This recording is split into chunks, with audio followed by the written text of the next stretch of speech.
ninyo sa plan na ikalawang Korinto, 2 Corinthians chapter number 8, verses 1 to 6. Tayo handa rin kayo upang magbigay ugay sa salita ng Panginoon. 2 Corinthians chapter number 8, verses 1 to 6. Moreover, brethren, we do it with the grace of God bestowed on the churches of Macedonia, how that in great trial of afflictions, the abundance of their joy, and their deep poverty amounted unto the riches of their liberality. For to their power they were reckoned, yea, and beyond their power they were willing of themselves, praying us with much entreaty that we would receive the gift and take upon us the fellowship of the ministering to the saints. And this they did, not as we hope, but first gave their own selves to the Lord, and unto us by the will of God. And as much that we desired Titus, that as he had begun, so he would also finish in you the same grace also. Ang mananging Diyos na nasa langit, purihin at pagpalain mo ang inyong salita na ibabahagi, ipapangaral. Bigyan niyo po kami ng bukas na puso at kaisipan sa pagtanggap nito at sa aming pagtanggap ay bigyan niyo po kami ng pangunawa at talino upang ito po, Lord, ay patuloy na may pasok sa aming puso. Ikaw po nawang mauna sa amin. Bigyan niyo po kami ng sinseridad sa aming pakikinig.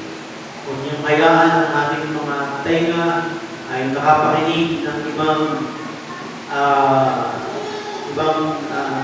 tinig, Panginoon, kundi ang tinig mo ang ating kapakinggan. Kayaan mo na kayo po ang magministeryo sa aming kalagitnaan.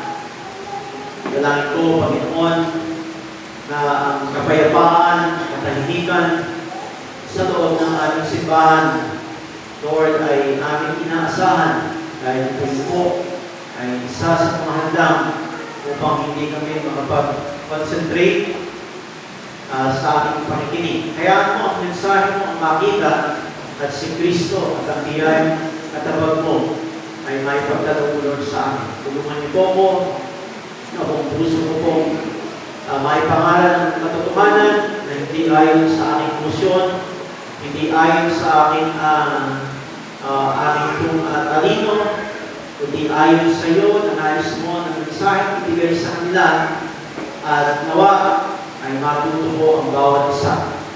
Patawad po sa lahat, Lord, ng aming mga kasalanan at pakadalisayin po ang aming mga puso. Salamat ng marami sa pangalan ni Jesus. Amen. Amen. You may be seated, please.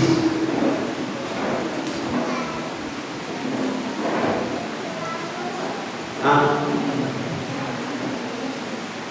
mababang kapulungan ng Kongreso ay last week ay sila po ay merong tinatawag na pagpupulong patungkol sa tinatawag na national budget sa taong 2024.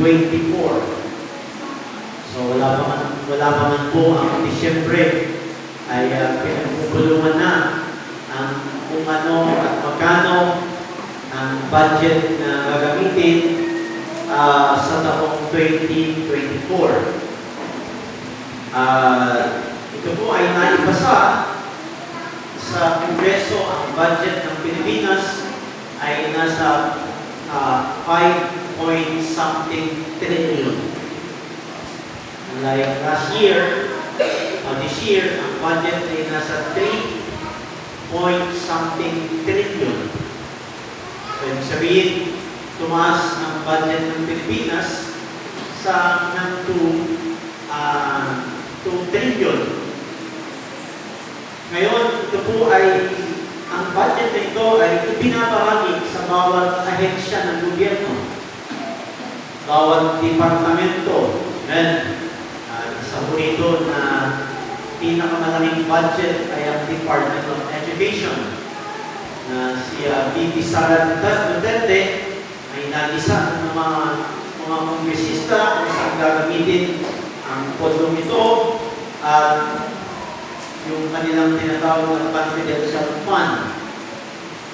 At maging ang MTRCB ay hindi ko tawag ito ang controversial dahil sa narin budget. Amen.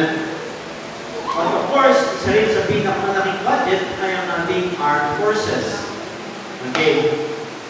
Now, bakit po kailangan ito na budget sa ating bansa? Upang ang ating bansa ay patuloy na lumakad at ibig sabihin patuloy na umunlad at patuloy na sasagana. Amen? So, ibig sabihin, may mga bagay na pagkakagastusan ang ating bansa. Tama po ba? So, ibig sabihin, kung wala tayong pagkakagastusan o wala tayong paggastos, hindi uusan ng ating bansa. Tama ba? Ibig sabihin, kung tayo po ay walang budget, ay hindi uunlad ang ating mga makinaryang ito. Amen? Naging tayo sa bawat pamilya, kung gusto mo natin, ay mayroong budget. Pag meron tayong budget, malaki ang pwede nating magawa. Kung wala tayong budget, at ang gusto mo lang gawin ay sa isip mo, at wala ka namang pera at makinarya ang pangtustos dito, ang pangarap mo ay hanggang isip lang. Ngunit hindi yun natutupad. Kasi bakit? Hindi kaya gustusan sa pamamagitan ng pananalapi. Yan po ba? Okay? Now, ang iglesia ay mayroong tinatawag ng pangailangan pang-pinansyal. Kaya nga, ang subject po natin ngayon is the church support the work or the ministry. Ang iglesia ay sinusuportahan niya ang gawain. Ang iglesia ay sinusuportahan niya ang bawat ministeryo. At paano mo ito nagagampanan at paano nasusuportahan ng iglesia ang kanyang gawain. Kahapon, isang araw ay kami nasa Kawad at ang tinuturo ko ngayon sa Kawad ang patungkol sa pagbibigay. At sila po ngayon ay medyo natututo ng magbigay. At sila po, sa tulong po ng kanilang mga offering doon, ay nakabili po sila ng upuan. Amen? Sa tulong din po ng kanilang offering, meron na po silang sariling mikropono at yung ating sound system dito ay ibinigay ko na sa kanila at ngayon ay meron na silang mga gamit. At lagi ko sinasabi sa kanila, ang inyong ibinibigay ay gagamitin sa ngayon para sa gawain ng Diyos. At ngayon ay meron silang pondo ngayon. Mas daig pa po tayo. Tayo, wala po tayong pondo. Amen? Now, ang church ay tinatawag ng kapulungan ng mga mananampalataya. Ito ay gawain ng Diyos na itinalaga ang mga mananampalataya upang isakatuparan ang layunin ng Diyos. Ang tanging magsusuporta sa church para sa kanyang gawain, sa gawain ng Diyos, ay ang mga membro ng local church sa pamamagitan ng ating pagbibigay sa church. Ang ating mga ibinibigay na pinansyal sa church ay tinutulungan natin umusad ang gawain ng Diyos. So, kailangan na lumago ang ating gawain. Okay? Now, ano man inyong may tutulong sa church ay malaking tulong ito at malaking bagay yan. Ang ating lakas, ang ating oras, ang ating pera at material na meron tayo na gagamitin mo upang sumuporta sa gawain ng Panginoon. Yung lakas mo, yung oras mo, at yung pera, material, yan ay gagamitin para sa gawain ng Panginoon. Salamat at nagbigay ka ng oras ngayon. Ibig sabihin, ito ay pagsuporta sa gawain. Salamat at meron ang lakas at ginagamit mo yan para sa gawain ng Diyos. Salamat at nakakapagbigay ka sa Panginoon dahil ginagamit yan para matulungan ang gawain ng Diyos. Ang Macedonian Church o mga churches dito sa Macedonia, kung ating papansinin, sila po ay mahirap na iglesia. Amen? So sila po ay mahirap na mga mananampalataya. Amen? Sila po ay dumanas ng mga kapigatian. Alam niyo ba, ang sinabi mo sa Bigat Tagalog, kung gaano sila kahirap? Amen? Kung ating papansinin sa ating teksto na binasa, kung gaano kahirap, ang iglesia ito o ang mga mananampalataya ito. Sabi ko sa chapter number 8, verse number 2, dumana sila ng matinding kahirapan. At ito ay isang mahigpit na pagsubok sa kanila. Ngunit sa kabila ng kanilang paghihikahos, masayang-masaya pa rin sila at bukas ang palad sa pagbibigay. Take note, ang sabi ng Biblia, sila ay mahirap.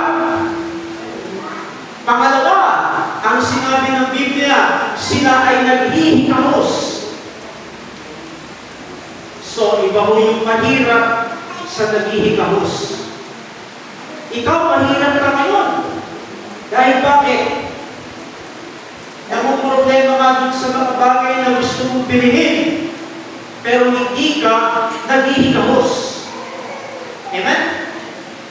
Hindi ka kailanman namalimos at hindi ka kailanman nanghingi sa iba at meron ka mang pagkain na kinakain mo. Ang sinasabi mo lang, mahirap ka kasi wala kang pagtustos minsan sa ibang mga pangangailangan mo. Amen? Pero ang church na ito ay dumanas ng talagang paghihikahos. Ngunit ang church na ito, sa kabila ng kanilang karuhaan, sa kabila ng kanilang kahirapan, amen, sila po ay merong pagnanais na tumulong sa gawain ng Panginoon, sa gawain ng pagbimisyon, sa gawain ng church na ito. Meron silang malasakit para sa gawain upang upang sila po ay makapagpatuloy o mapagpatuloy ang gawain ng Panginoon. Ang iglesia hindi uusad kapag hindi tayo tumutulong sa pagbibigay. Hindi niyo pwedeng sabihin at ng iglesia kaya niyo pasto yan. At pag wala rin suporta na galing sa mga members, maaaring ang pastor ay tumigil na rin sa paglilingkod. Amen? Or otherwise, hindi siya nakakapag full-time sa gawain ng Diyos. Kasi bakit? May pamilya rin siya na pinapakain. At hindi kaya suportahan ng iglesia. Kaya, maaaring siguro isang araw, baka si pastor ninyo ay sumama na rin na maglaot. At dahil wala nang pantustos sa kanyang pamilya. Amen? At kapag ganun ang nangyari, hindi mapopokus ang manggagawa sa mga spiritual na bagay. At mabagal ang pag-usap ng ating iglesia. Amen? Ngunit kung ang mga members ay mayroong malasakit para sa gawain ng Diyos na makapagpatuloy at umunlad ang gawain ng Diyos. Amen? Mga kapatid, walang ibang tutulong sa gawain kundi tayong mga membro ng iglesia ito. Amen? Hindi si Mayor ang kailangan ng iglesia para tayo tulungan sa Hindi tayo pupunta sa kalye para tayo manglimos at mangaral para ikalakal ang gawain ng Diyos. Kundi ang iglesia na ito na iniligtas, tinubos ni Kristo sa pamamagitan ng kanyang dugo ang siyang pagmamalasakit para sa gawain na ito. Amen? Hindi ba magandang tignan na ang gawain ng Panginoon ay umuusan dahil marami ang nagbibigay, marami ang tumutulong, marami ang nakikisama at nakikisa ka, mga kapatid, at ang maganda, kasama ka dito sa pagugnan. Alam niyo, ang church natin, hindi si pastor ang lahat ng ito. Ang iba rito ay nagsakripisyo. Yung kanilang lakas, yung kanilang oras, yung kanilang pera, material. Mga kapatid, bakit wala tayong ganito? Kung hindi kayo tumulong at hindi isang tao lamang. Mga kapatid, kung membro ka ng church, marunong kang sumuporta sa pamamagitan ng pagbibigay. Kung walang financial support ng members sa church, walang maasahang pag-usan. Ang isang nga, mga kapatid, ang membro hindi na nagbibigay, pinipintasan pa ang simbahan. Ano ba yan? Ang inig sa church? Iisa ng electric fan natin. Nakatapag pa kay sister. Amen? Ano ba yan? Hindi ako nabigyan ng tinapay. Hindi ako nabigyan ng kape.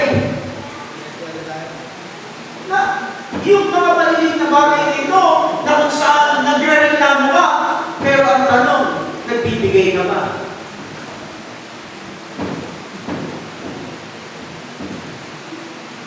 Na kung sa tingin mo, bakit ka nagbibigay?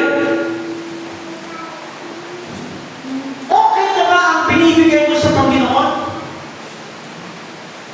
The best ba ang binibigay mo sa Panginoon? Now we have the tithes and we have our offering. So nagbibigay ka.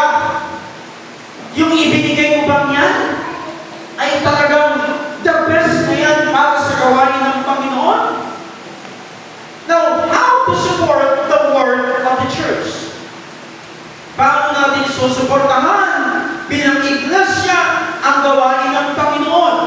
Number 1, in verse number 2. Ano ang sabi sa verse number 2?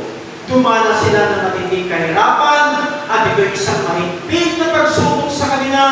Ngunit sa kabila ng kanilang paghihikahos, masaya pa rin sila at bukas ang palad sa pagbibigay. Naintindihan niyo binabasa natin Tagalog? Sabi ng Biblia, kahirapan, matinding kahirapan, paghihikahos na meron sila. Pero ang sabi ng church na ito, sila pa rin ay masaya pa rin. Saan? Na bukas palad ang kanilang pagbibigay. Ano makikita natin sa verse number 2? They support the church what? Joyfully. Normally, pag mahirap lang tao, malungkot. Tama? Ikaw pa panabukin ka sa tao na nahihirapan ka, masaya ka ba? Ha? Alam mo, sa'yo ang buhay niya, ang hirap talaga, no? Ha? Diba? Oy, talagang ang hirap ng buhay ngayon! Ang taas ng bilhin! Ng trabaho! Ay, talagang naman, nakakatuwa. Ganun ba? Alam mo, pag nag-uwento ka ng nahirapan, dramatic ka ba eh. Kumusta ka? Meron ka bang masakali? Hirap ng buhay, pastor. Walang trabaho. Unti-unti yan, lumuluhan yan. Wala naman pang-bigas. Hindi ko alam kung saan hindi ko alam kung makakabili pa ako ng iPhone.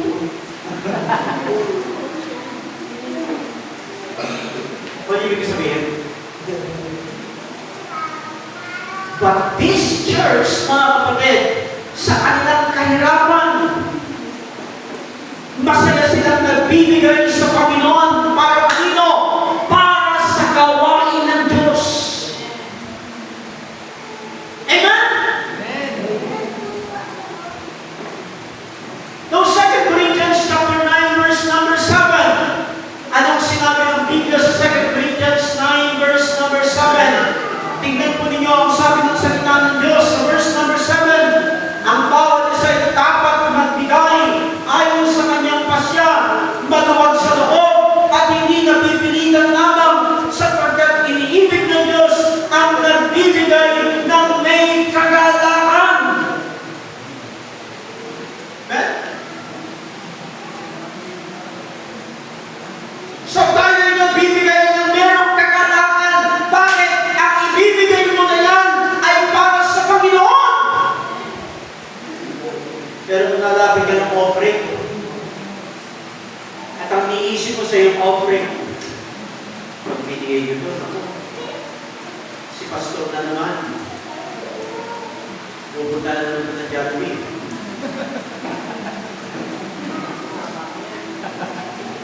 Inibili lang ni pastor ko ng kung ano-ano. Lord, bahala ka na sa pastor ko. Ganun ba pa tayo nagbibigay? So, pag binigay mo yan sa Panginoon, Lord, ibibigay ko ito, Panginoon, dahil pinagpala mo ang Panginoon, ibibigay ko ito para sa aming gawain at usap mo lahat ng aming gawain. At kung si Pastor Ben ay kumunta, praise the Lord, amen? May hindi kawawa ang pastor mo.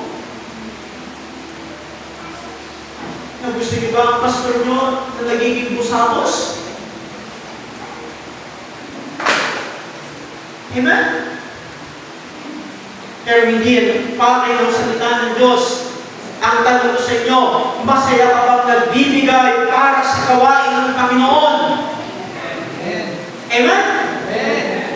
Pag nagbigay ka ng tithes, pag nagbigay ka ng offering mo, pag nagbigay ka ng faith promise mo, Lord, salamat, masaya ako na may nagbibigay. Bakit pinagpala mo ako, Panginoon?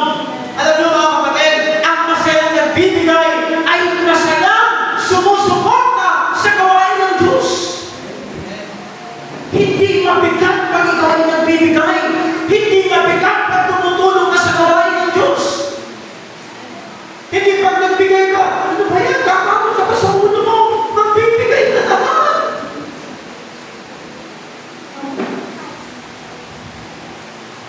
Ay, hindi niyo po.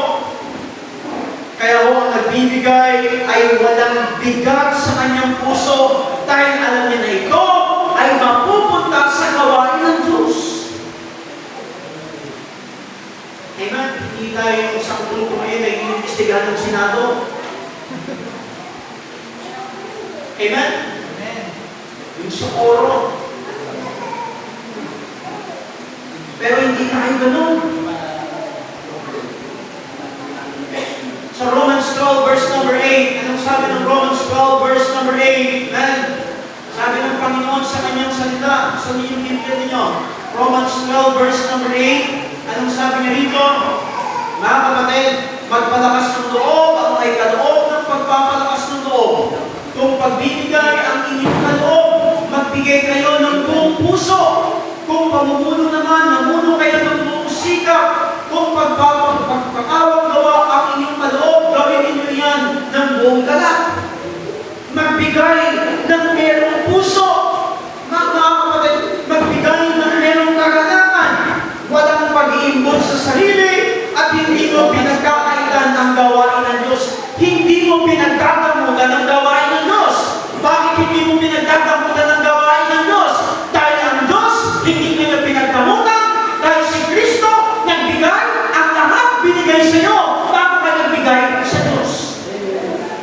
Ano ang pinakamahalagang pinagkaloob ng Panginoon sa iyo na hindi kaya bayaran ng pera? Ang kaligtasan mo! Kung ligtas ka, pero hindi ka ligtas, hindi ka masaya bibigay sa gawain ng Diyos. Amen?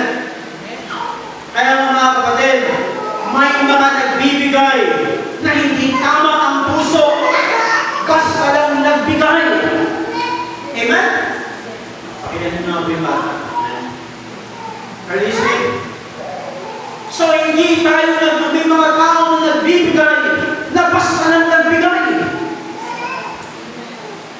Alam niyo ba yung basta lang nagbigay? Hindi mo pinagandaan at hindi mo pinag-pray ang iyong binibigay. Kung ano lang yung madumot sa iyo o ano lang yung madumot mo, yun lang yung iyong ibibigay. Amen? At hindi ka talaga naglaan para sa gawain ng Diyos. Amen? Kung ikaw ay masayang nagbibigay, dapat maayos ang iyong ibinibigay upang magamit sa gawain. Tama mo ba? Kung ikaw ay nagbibigay, dapat maayos ang iyong ibibigay. Talagay, tignan niyo po, Malakay 1 verse number 6. Buksan natin ang ating Biblia. Malakay chapter 1 verse number 6. Tignan natin ang tinutulong ng Biblia. Sabi niya sa verse 6, pinagsabihan ni Yahweh ng makapangyarihan sa lahat ang mga paring lumalakas-tangan sa kanyang pangalan. Pinaparalan ng anak ang kanyang ama at ng alipin ang kanyang Panginoon. Kung ako ang inyong ama, bakit hindi niyo ako iginagana? Kung ako ang inyong Panginoon, bakit hindi ninyo pinaparamanan? Pinalakas-tanganan ninyo ako at pagkatapos ay tinatanong ninyo sa anong paraan namin kayo nilalapas-tangan. Verse 7, nag-aalay kayo sa aking altar na mga walang halagang pagkain. At itinatanong pa ninyo, paano naging marumi ang aming handog? Hinahamak ninyo ang aking altar sa tuwing magpapahandog kayo sa akin ng mga hayop na bulag, pinay o may sakit. Sumugin ninyong maghandog ng ganyan sa inyong gobernador. Matutuwa kaya siya sa inyo at ibigay ang inyong kahilingan. Tingnan niyo po ang kanilang mga kaloob. Ano ang binigay nila sa Panginoon? Bulag, pinay, may sakit. Tama? Ikaw bigyan ka ng kambing. Sa inyo na yung kambing ko, may sakit na. Tatanggapin mo? Bigyan ka ng aso na may sakit, butong balat na, may galis pa. Sa inyo lang yan. Tatanggapin mo?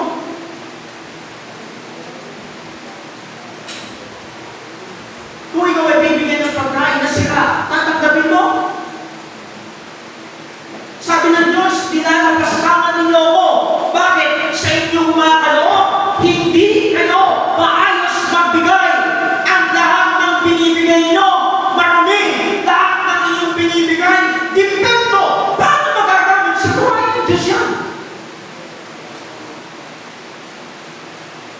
Paano magagamit ang iyong binibigay sa Diyos kung hindi ka maayos magbigay? Hindi yung best ang iyong ibinibigay sa harapan ng Panginoon. Deuteronomy chapter 15 verse number 21. Deuteronomy 15 verse number 21. Sabi ng Panginoon, ako'y nagbabasa na sa wikang Tagalog, upang mas maunawaan at maabot ng ating kaisipan sa tulong at biyaya ng Panginoon. Sabi ng Biblia, 15:21. Sabi niya rito, ngunit kung may kapansanan ang panganay na hayop, bulag o pinay, huwag ninyo itong iarandog kay Yahweh na inyong Diyos. Leviticus chapter 22 verse number 22. Leviticus chapter 22, verse number 22. Tingnan natin ang Biblia. Amen? Anong sabi ng Biblia? Sabi niya rito, huwag kayong magdadala sa altar ng baka, tupa o kambing na bulag, pinay, may galis at kati o may anumang kapansanan bilang handog na susunugin. This is the kind of offering na sinasabi ng Panginoon. Kung ikaw ay mag-offering sa Panginoon, mga kapatid, dapat maayos. Mga kapatid, ang ibinigay ng Diyos, ang kahit sa isang mundong na anak, iniwan niya ang langit na ito para sa iyo, ibinigay sa iyo, para matubos ang kasalanan mo. Mga kapatid, hindi yung anghel na pasaway. Are you listening? Kaya nga po, ang pagtulong sa gawain ay hindi lamang base sa iyong ibinibigay, mga kapatid, kundi sa puso na masayang nagbibigay. Are you following? Ang Macedonian Church, mahirap lang sila, ngunit may kasiyahan na nagbibigay. Folks, listen, we are not talking about the amount. Ang pinag-uusapan ng Panginoon dito, yung nagbibigay ka na masaya kang nagbibigay. Kung mahirap ka na tao talaga at hindi mo kayang tapatan ang ibinibigay ng merong ibibigay, huwag mong gagawin yan. Ano ang prinsipyo ng Biblia dito? Na nagbibigay ka na masaya, na kahit mahirap ka, alam ng Diyos yung puso mo, na yan lang ang ibibigay mo at masaya mong ibibigay sa Diyos. Pero kahit na ikaw ay malaki ang ibinigay mo, ngunit yan ay hindi naman galing sa puso mo at wala ka talagang kasiyahan, hindi ka tanggap sa Diyos. Ikaw na mahirap na nagbigay ka ng 10 piso at tama ang puso mo. At ang mayaman na nagbigay ng 1,000. Alam mo ba ang kanyang binigay sa Diyos? Wagya lang sa Kanya. Ngunit ang 10 piso mo, ibinigay ang lahat na nasa sa iyo. Amen? So we give our best. Alam niyo mga kapatid, dapat hindi ka lang masayang tumatanggap, kundi mas masaya kang nagbibigay. Nakinig. Alam niyo ba pag payday nga, masaya kayo? Ano, isweldo na. Tapos may nag-text sa'yo na may number at kukunin mo na lang, uy, tuwan-tuwa ka. Dahil bakit natatanggap ka? Biglang meron dumating na pagpapala sa iyo, meron nagbigay sa iyo, tuwa-tuwa ka! Sobra yung tuwa mo! Pero dapat, hindi ka lang natutuwa at masaya kapag ikaw ay nagbibigyan. Dapat, masaya ka kapag ikaw ay nagbibigay sa Diyos. Ano ba, some of you, kayo po ay nananalangin ng blessing sa Panginoon? Lumuluhod ka sa Diyos. Lord, tulungan niyo po kami, Panginoon, na pagpalain kami sa pinansyal, Panginoon. Kami po'y naghihirap, O Diyos. I-provide mo, Lord, ang aming needs. Pag pinrovide ng Panginoon ng iyong needs, pag pinagpala ka ng Panginoon sa iyong sa pera ito, ngunit hindi ka nagbibigay, sa tingin mo, pagpapalain ng Diyos. Amen? Bakit? Ang Diyos nagbigay ay kailangan ibalik mo ang para sa Kanya. Bakit? Para matustusan ang gawain ng Diyos. We joyfully support the church through our giving. Amen? We support our missionaries. Amen?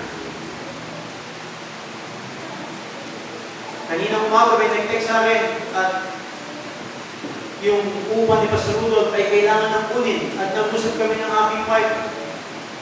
Sabi ko, nabigay naman natin yung upa ni Pastor Motor. Kasi nagbibigay tayo ng bukod sa support niya ng weekly. So we gave Pastor Motor, I think, 8,000 to 7,000 to 8,000 a month.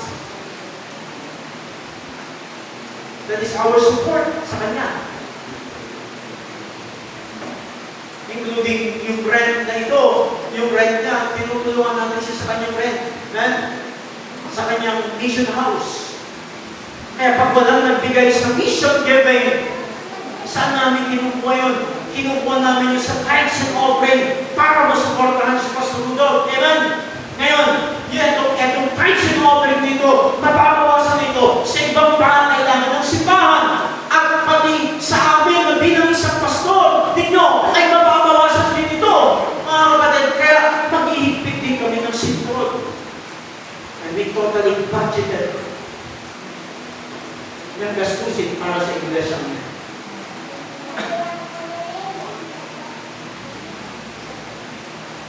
Nag-iisip na rin ng pag-abroad.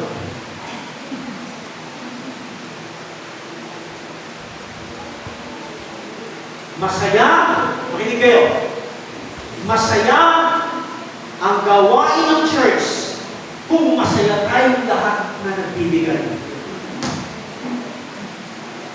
Makinig kayo, church, hindi ka dapat umaasa sa church. Remember, hindi ka dapat umaasa sa church. Ang church ang umaasa sa iyo.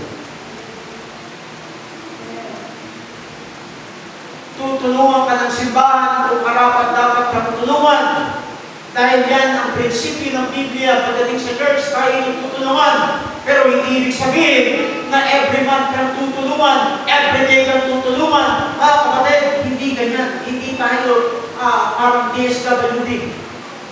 Kung meron, tutulong tayo. Kung wala, hindi natin kaya tutulong. That's why our missions, we help our missions.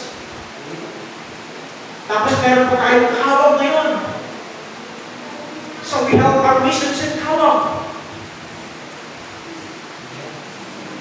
And how do we support these missions? Through our giving. Gusto niyo bang lumawak ang ating iglesia? Gusto niyo bang dumami tayo mga missions na ito? Mag-establish tayo ng mga missions na ito, mga kapatid? Gusto niyo ba? Gusto niyo bang uusap tayo? Gusto niyo bang lumakanap tayo? Mga kapatid, hindi lang ang pagdami ng membro ng iglesia ito ang dapat na meron tayo. Mga kapatid, ang suporta ay dapat sa mga misyonaryo.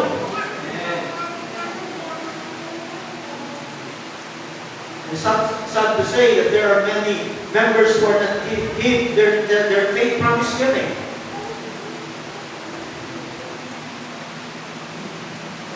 Amen? Number two, not only joyfully, but number two, but willingly, verse number 4. Anong sabi sa verse number 4 in our text sa 2 Corinthians chapter 8, verse number 4? Amen? Ano ang sinasabi ng kanyang salita sa verse number 4? Tingnan po ang Biblia ninyo. Chapter 8, verse number 4, sabi ng Panginoon, mahigpit nilang ipinapakiusap sa amin na sila'y bigyan ng pagkakataong makatulong sa mga kapatid na nangangailangan. Alam nyo, ang Macedonian Church, sila pa nakikiusap. Mahirap sila. Sige na, gusto namin tumulong. Amen? Alam nyo, pag mahirap, tapos gusto tumulong, maunawa na, okay na po kami, na, sige na po yan, ha? Pero sila, gusto nilang pagpalain sila ng Panginoon, gusto nila na sila'y makatulong, willingly, kusang loob na ibinibigay, na pagbibigay, na? Kaya ang pagbibigay, kusang loob na ibinibigay mo, hindi ka napipilitan. Kaya nga mga kapatid, naiintindihan mo yung tinatawag ng grace of giving.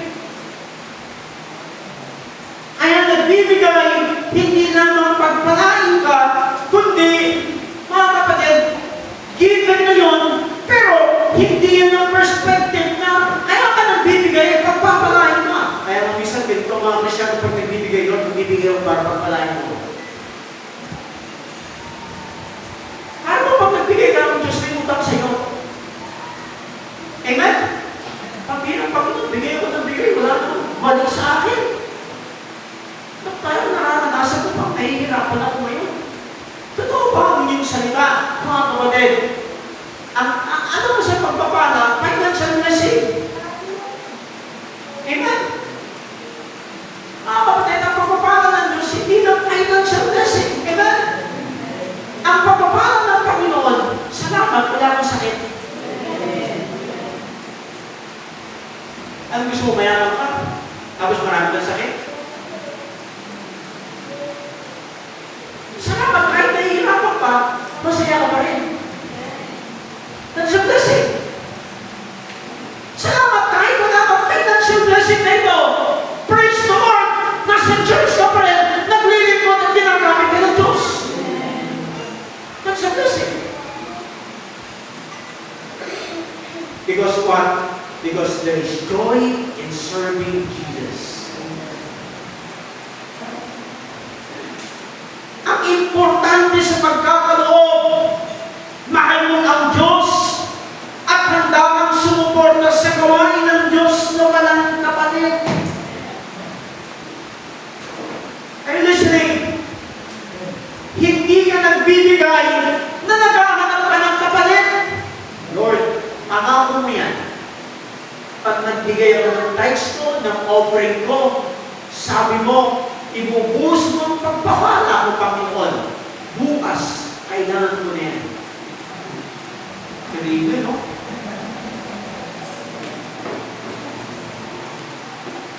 Alam nyo, hindi pwedeng nagtanim ka ngayon, bukas aani ka na. Pero ako naman po'y naniniwala, pag ito ay nagbibigay ng tama sa Diyos, merong pusok, masaya ka na tutulong sa gawain ng Diyos, hindi pwedeng hindi ka pagpapalain ng Diyos. Or otherwise, hindi ka pugugumin ng Diyos. Ha? Kaya nga minsan yung mga nagtatrabaho, nagreklamo eh. Hindi yung sweldo ko. Anong gusto mo? Yung meron kang sweldo o wala kang trabaho? Aminin ka. Okay lang sana kung may mga tambay, may mga sweldo yan. Napakaganda yan. Amen? Kailangan ng tao sa Pilipinas, magkakambay lang para ano? Sweldo. Ang mga mananampalataya sa Macedonian Church, makinig kayo, ay nagbigay higit pa sa kanilang kakayahan. Ang kanilang pagbibigay sa gawain, ang tawag dito ay sagad-sagad ang kanilang pagbibigay sa gawain. Hindi lang mahirap, ngunit sila'y, mga kapatid, kusang nagbigay at ibinigay ang lahat upang magustusan ang gawain. Alam mo ang pinakamahirap lumago? Sa grace of giving. Kaya mo sumama sa visitation eh. Kaya mo mag-soul winning. Kaya mo magtulong ng bata. Kaya mo umawit sa choir. Kaya mo magpaawit. Kaya mo sa music ministry. Pero pagdating sa grace of giving, even mga choir, hindi nagbibigay ng tithes na offering nila. Amen? You understand? Even yung ibang mga nasa ministry, kahit nagtutulong ng bata, hindi na bibigay ng tithes na offering yan. Are you listening? Okay, may ministry mo. Pero when it comes sa grace of giving, hindi ka lumalagon sa grace of giving. Baka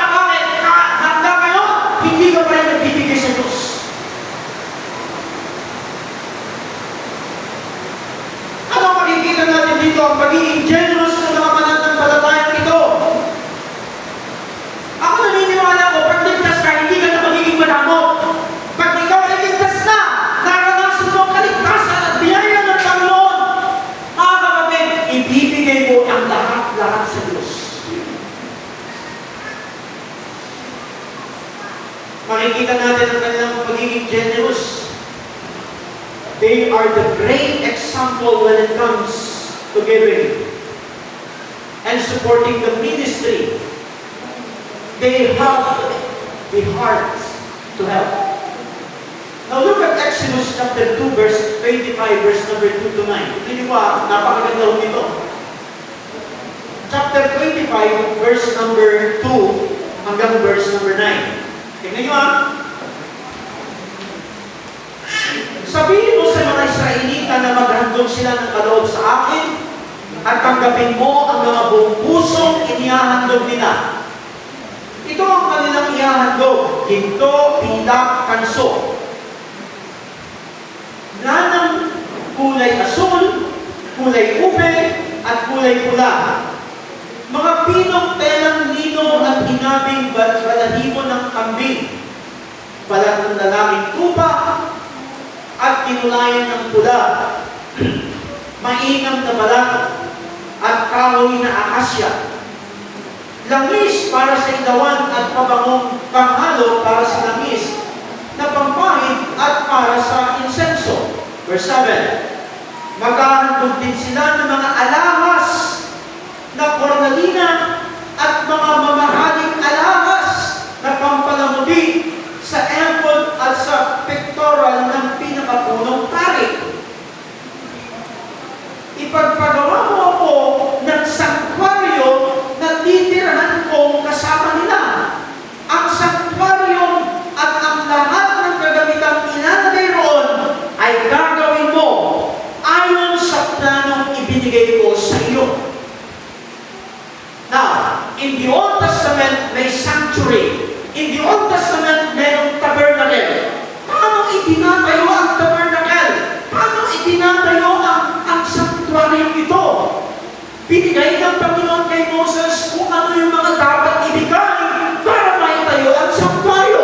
Pati ang gamit ng pare o ang saserdote nito ay kailangan ay detalyado ayon sa kanilang mga offering na ito.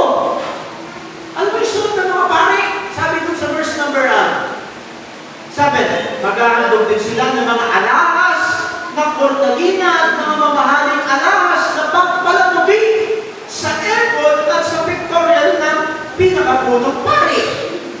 Imagine mo yung susutin ng pari na ito, yung saserdote sa Old Testament, mamahaling alahas ang ibinibigay nila para doon sa kanilang saserdote nito. At the same time, yung kanilang mga offering na ito ay ibinibigay pagtayo sa kanilang tabernacle. Bakit? Para masuportahan ang gawain ng Diyos. Tama ba? Ngayon, ano mo ang makikita mo natin dito?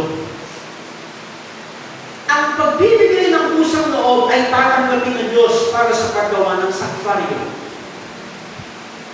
Now, 35 ng Exodus, verse number 5. Tingnan po. Sabi rito, 35 verse number 5, sabi niya rito, maghandog kayo kay Yahweh, ito ang maaaring ninyong ihandog, ito pinakatanso sa panahon nila. Amen? Now, sa panahon natin, ang ginto bilang tanso ay nagre-represent tayo ng ng pananalapi. Amen? Wala pa naman papel noong unang panahon. Amen? Ang pera nila noon is ginto pila. Amen? Chapter 8, verse number 11 ng 2 Corinthians. Tignan niyo po. 2 Corinthians chapter 8, verse number 11 and 12. Sabi niya rito, kaya tapusin na ninyo ito.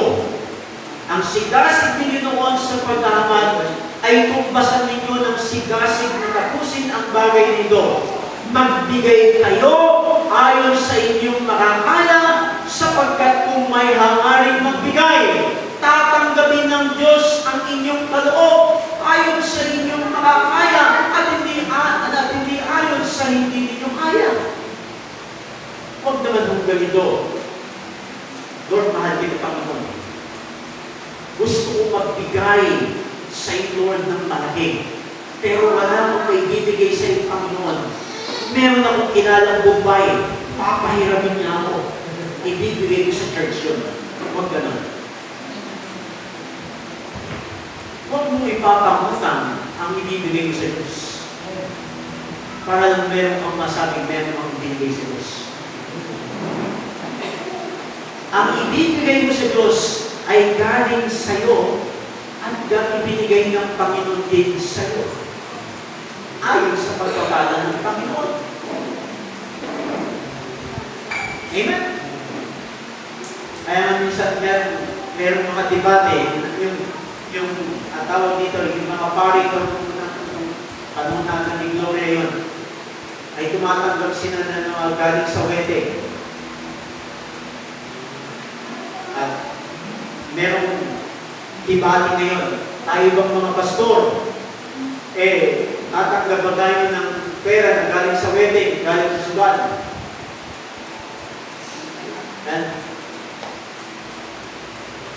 Siyempre hindi. Pero kung meron nagsimba sa atin, kumawa ng wedding, at inilagay sa offering, masama ba yun? Ha? Hindi ko naman alam na tumawa siya sa wedding yun. Ha? Problema na nagbigay yun. Pero lahat ng naririto, bahala ang Panginoon na nandito. Kung nagnakaw ako gabi nang kumit ka sa nanay mo pang-offering ko at inilagay mo rito, bahala ka sa Panginoon. Anong sinasabi ng Biblia? Ang pagbibigay ay ayon sa iyong puso, ayon sa iyong kakayahan. Amen? Folks, listen. Kaya mong magbigay ng tithes mo. Kaya mong magbigay ng offering mo. Ang problema, hindi mo ibinibigay. Kapatid, ilang beses yun ang napakinggan ng tithes. Amen? Ilang beses yung napakinggan ng offering. Amen? Pero hanggang ngayon, offering pa rin. Kapatid, stagnant yung offering mo. Hindi mo ba nakikita ang offering mo? Stagnant. Ano yung stagnant? Hindi nagbabago. Pag hindi nagbabago ang offering mo, hindi nagbabago ang tithes mo, something wrong.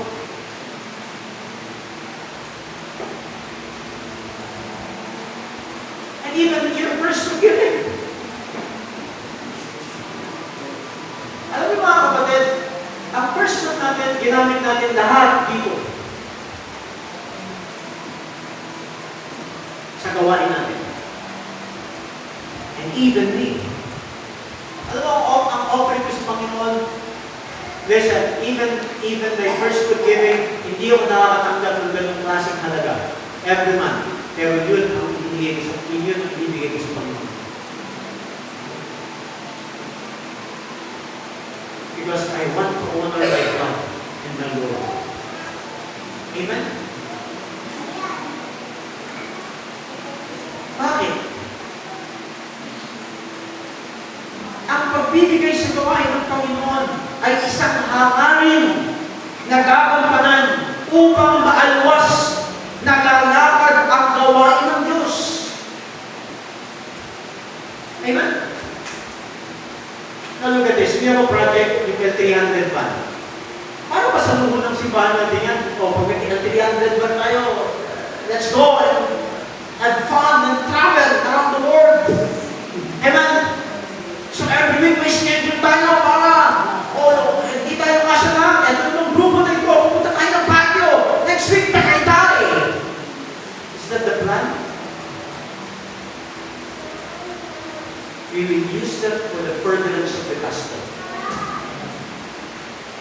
Alam niyo kung wala tayong sasakyan na entry ngayon, kaya napuspos ng Espiritu ng Diyos, at laksa-laksa mga angin ang mahawak na sa ating sasakyan.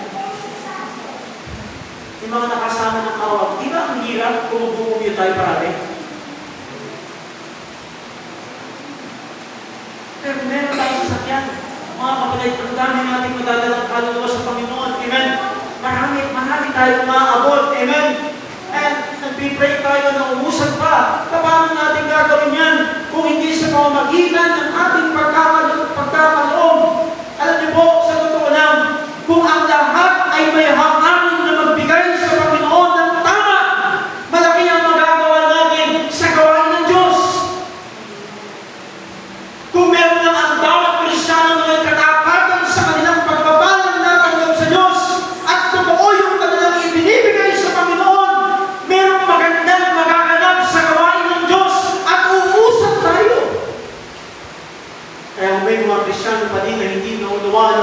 magbigay o sadyang ayaw magbigay sa gawain ng Diyos. Ang iba natatakot magbigay sa Panginoon dahil bakit? Mawawalan kami pag nagbigay kami. Hindi yan dapat ang iyong attitude pagdating sa giving. Dapat mayroon kang hangarin, mayroon kang pagnanais. Their giving is what? Radical.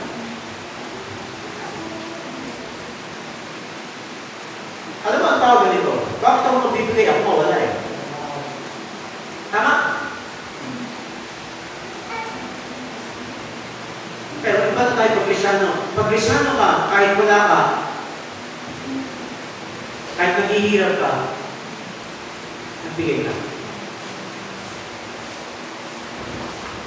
Tayo mo, kailangan natin ng support. Bakit kailangan natin ng support ng mga missionary dito? May willingness ka bang talagang tumulong sa gawain ng Panginoon? Willing ka ba? Ang iba, gusto lang tatanggap, ayaw magbigay. May impactyo ka sana.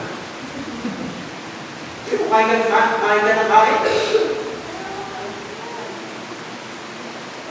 Ayaw mo magbawas? Diba? What is last? Sacrificial in verse number 5. Ito na ang matinding pagsuporta sa gawain ng Diyos. Ang pagsasakripisyo sa gawain ng Diyos. Alam mo, pag pinag-usapan ng sakripisyo, yan ang ayaw ng Kristiyano. Ang Macedonian Church, nakikita mo ang kanilang sakripisyo. Una, mahirap sila, ngunit may kakayahang magbigay. Pangalawa, ang kanilang mga sarili ang ibinigay sa Panginoon. Listen, hindi mo kayang magbigay sa Diyos hanggang hindi mo binibigay ang sarili mo sa Diyos. Kasi pag binibigay mo yung sarili mo sa Panginoon, Lord, sa iyo nito, lahat ng nasa sa iyo, sa Panginoon na yan. Lord, ibibigay ko lang ito, Lord, sa iyong buhay ko, pero yung pera ko sa akin yan. Tama ba? Tama ba rin? Kaya nung ikaw ay tumanggap sa Diyos, tinanggap mo ang Panginoon, nagsisi ka sa iyong kasalanan, ibig sabihin, sinurrender mo na yung buhay mo sa Diyos. Lord, eto na Panginoon ang buhay ko. Kaya sabi ng Biblia, yung buhay mo ngayon ay hindi na sa iyo, sa Panginoon na yan. Sabi ng 1 Corinthians 16, verse number 20. Bakit pinili ng Panginoon yan? So ngayon, yan ay sa Panginoon na. Ang lahat ng nasa sa iyo ay sa Diyos na. Kaya lahat ng sa iyo ay ibibigay mo sa Panginoon. Sacrificially. Amen?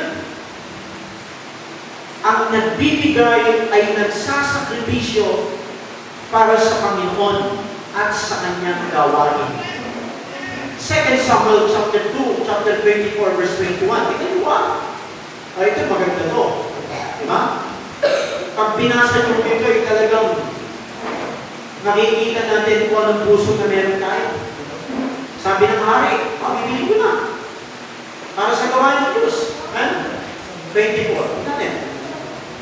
Chapter 24, verse number 21 and 25. Sabi rito. Verse number 21. Ano po kaya ang inyong pakay, kamahalan, at gumalaw sa inyong abang lingkod, tanungin arwana? Sumagot si David. Ito si Hari David to ah. Sabi niya, bibiliin ko ang iyong giikan para pagtayuan ng altar ni Yahweh upang mahintuna ang salot. Itong si Arwana, meron siyang giikan. Sabi ni David, King David, bibiliin ko yan. Anong sabi ni Arwana? Hindi na po kailangan bilhin ito.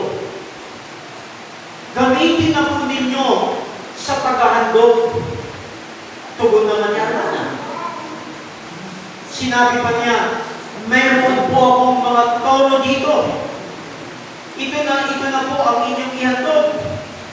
Ang kariton po na namang ito at mga pangagaw ay gawin ninyong paggatong.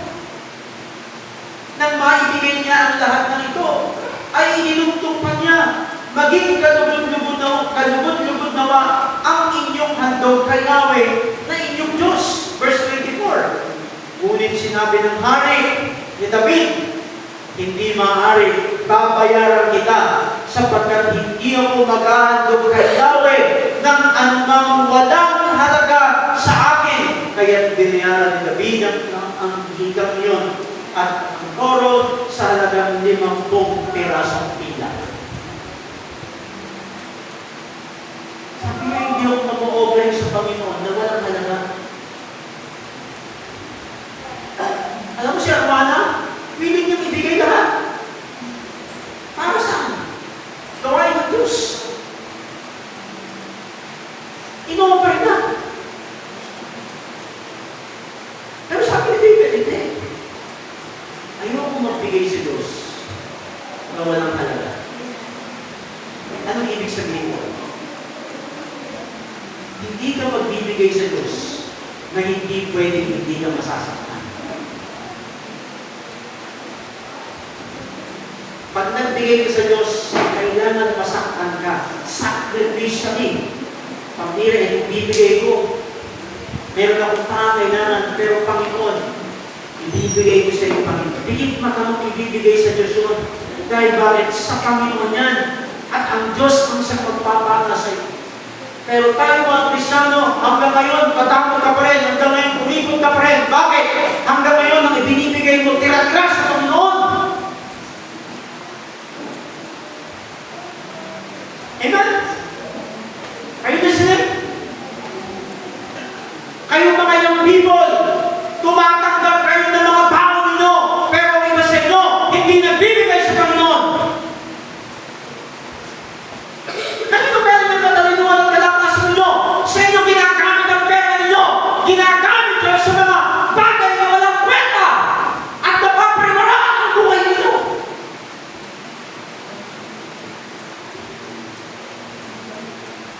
Young people ka pa lang, dapat matutunan mo kung paano magbigay. Humihingi ka sa magulang mo, pero hindi ka nagbibigay sa Panginoon. Ano hinihingi mo? Panglakwatsa. Ano hinihingi mo? Panglakwatsa. Ano hinihingi mo ba? Pambili ng mga ganito. Amen? Nang ganon. Amen? Baka nanliligaw ka pa. Gusto mo, humingi ka pa ng pang-date mo, pambili mo ng flowers. Amen? Ng chocolate, tapos pagdating sa Diyos, hindi ka nagbibigay. Maring ikaw, nagbibigay ka sa mga classmate mo, mayapang ka magbigay sa mga classmate mo, amen? Pero sa Panginoon, yung tithes na offering mo, hindi mo binibigay sa Panginoon. Kaya itong mga anak ko, binibigyan ko sila ng pera, pero sila, sabi ko, magbigay ka sa Panginoon.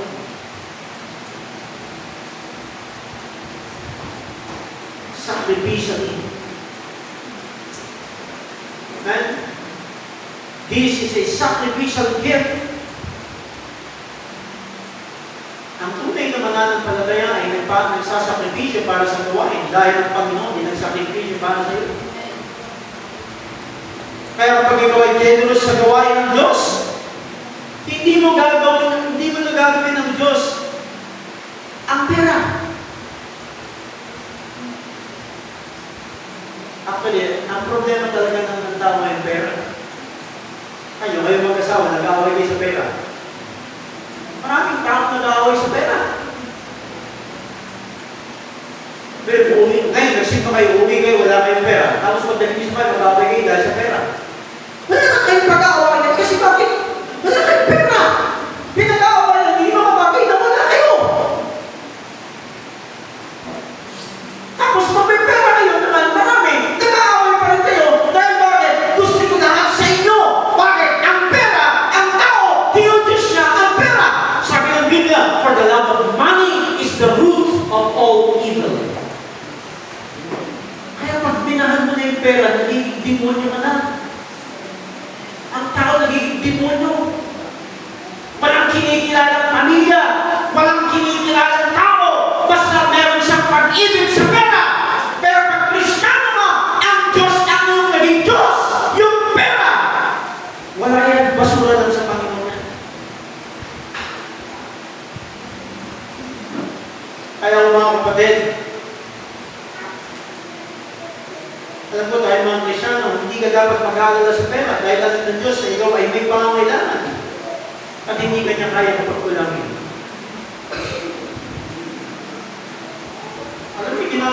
dito? Hindi ako namumroblema sa pera. Bakit? But my God shall supply all my need. Philippians 4 verse number 9. Kaya nga China yung pangalan natin eh.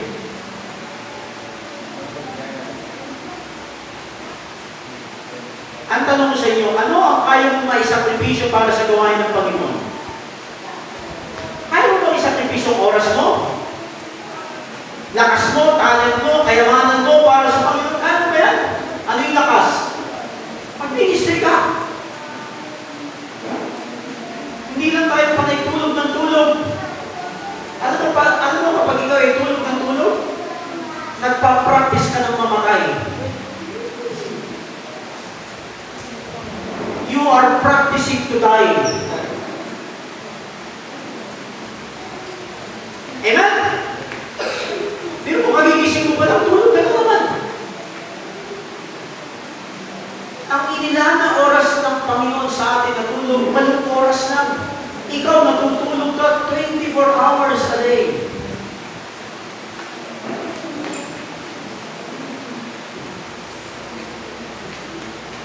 Oras mo! Saan mo igalingalan yung oras mo? Para suportahan yung gawain ng Diyos. And sabi ko sa'yo, konti lang sumasama sa mga outreaches, konti ang sumasama sa soul winning, sa mga Bible study, sa mga activities sa church, mga kapatid, even sa pagsamba, even sa ibang gawain natin. Bakit? Wala kang oras.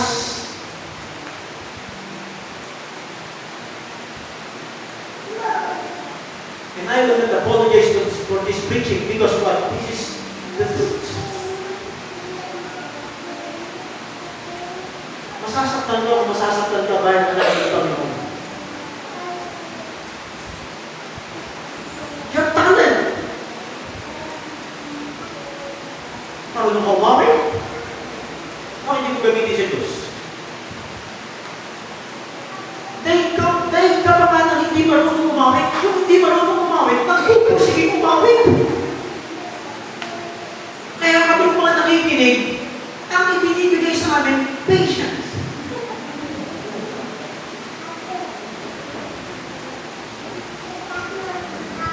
Pero kung ako, dapat saliwa ka.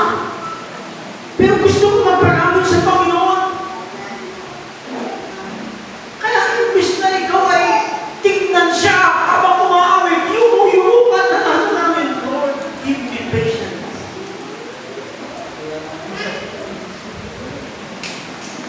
Kaya pag natapos siya umawit, ang lakas ng ibig mo, amen! Hindi siya nasiyahan, natapos din.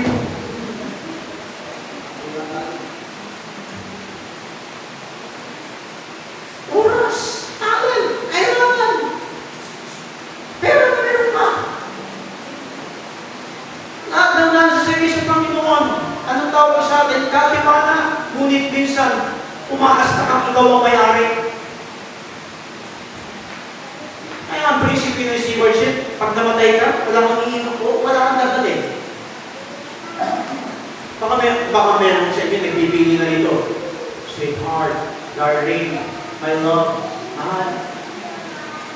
Pag namatay ako yung bago mong sapatos na pang-uwi ko, ilagay ko sa kabaho ko.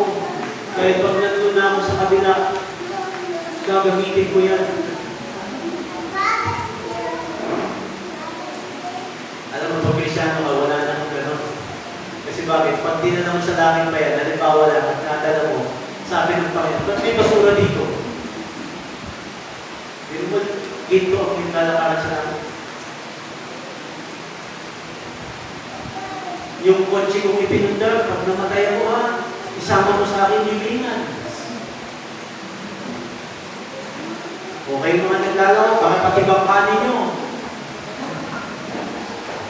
Sabihin ni tatay na ito kay Nanay Marilyn. Yung bangka ko, isama mo sa ukay ko Wala akong daagan sa langit. Are you listening? Kaya tayo, habang tayo nasa lupa, enjoy mo yung blessing na yan kasi bakit?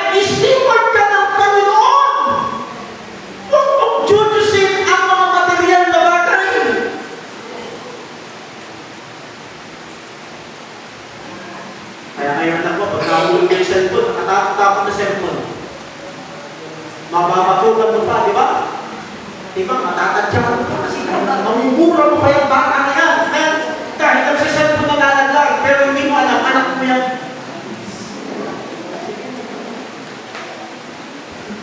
Ano mo mahalaga? Cellphone mo, anak mo.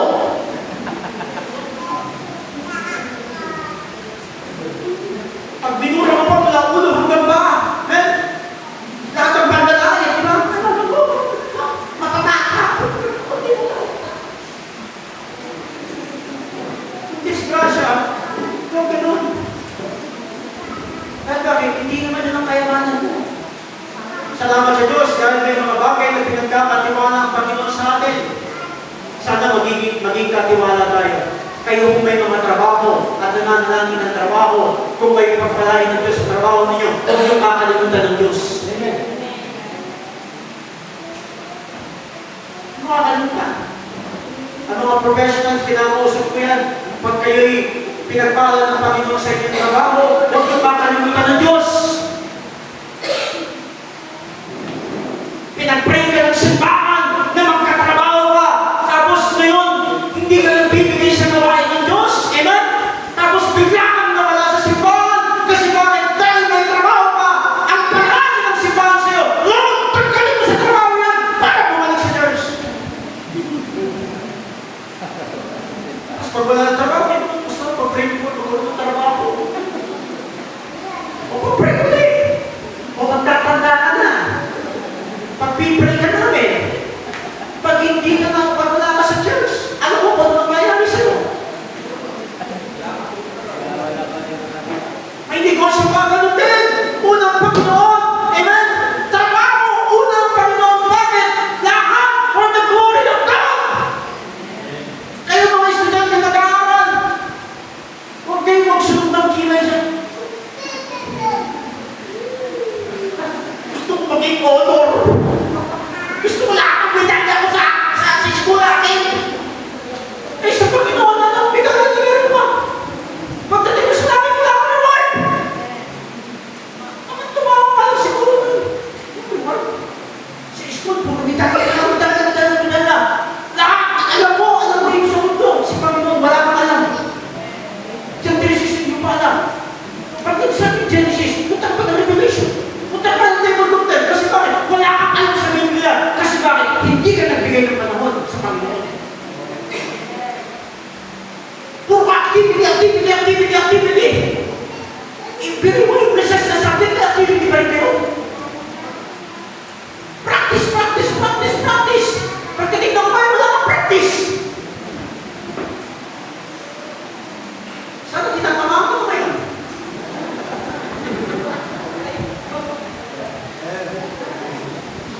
Totoo yan! Ang galing-galing mo rito! Ang galing-galing mo sa mundo! Sa Panginoon, hindi ka magaling kasi bakit? Wala kang ibinibigay sa Diyos! Nakakahiya ka. Tapos sasabihin mo, huy, ligtas ako!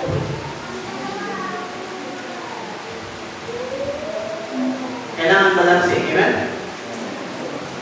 Hindi ko sinasabing maging bobo sa school mo, magaling ka sa Panginoon. Ganito yan, mga estudyante, kailangan na itataas ang pangalan ng Panginoon sa eskwelahan mo. Kasi bakit? Kristyano ka. Amen? Bakit mo ng Kristyano ka? Nasa huli ka. Amen? Yung anak ko, si Stephen, hindi, walang honor yan eh. Amen? Pero praise the Lord, nasa top 10 siya. O kasi 10 lang sila eh. Amen. O diba? Bakit?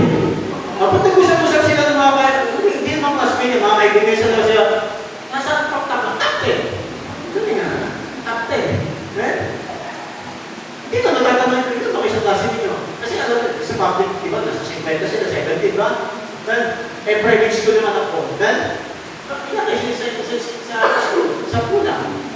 Pakilan siya, pang 10. Nakikinig kayo?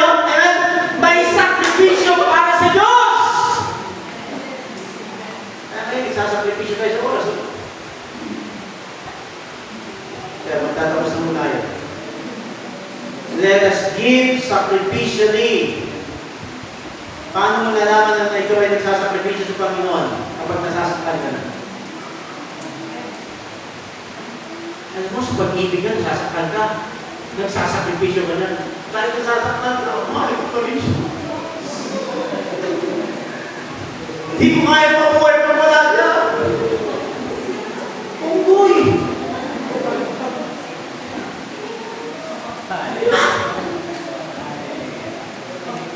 Pero sa Panginoon, pagbibigay, magsasakripisyo ka, ayaw mo masaktan. Tapos, mahal ko yung Panginoon. Pagmahal mo ang Diyos, dapat gagawin mo lahat para sa Kanya. Di ba pagmahal mo yung tao, gagawin mo lahat. Tumatakas ka sa magulang mo. Di ba? Gagawin mo lahat, di ba? Susukayin mo si pastor. Kasi bakit mahal mo eh? Di ba? Ano mo ang pag-ibig? Minsan talaga, sorry to say, nakakaboborin. Diba?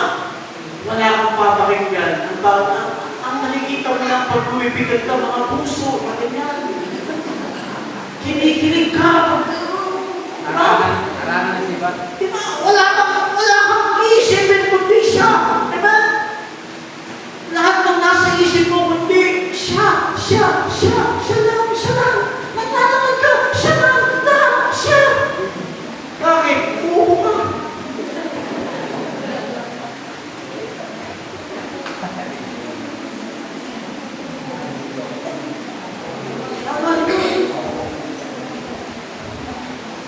Magsasakripisyo ka, susuway ka. Pero sa Panginoon, pag ikaw ay nagsakripisyo, merong masasaktan. Ano po ang hamon natin ngayon? Suportahan ang gawain ng Diyos. Susuportahan ko ba ang gawain ng Diyos? Upang mas lumago at pagpalain niya. As in goes, sa atin ng puso mo pagdating sa gawain ng Diyos. Ngayon nga, natutuwa lang tayo. Pero ang puso mo malayo sa Panginoon. Pagdating saan? Sa kanyang gawain.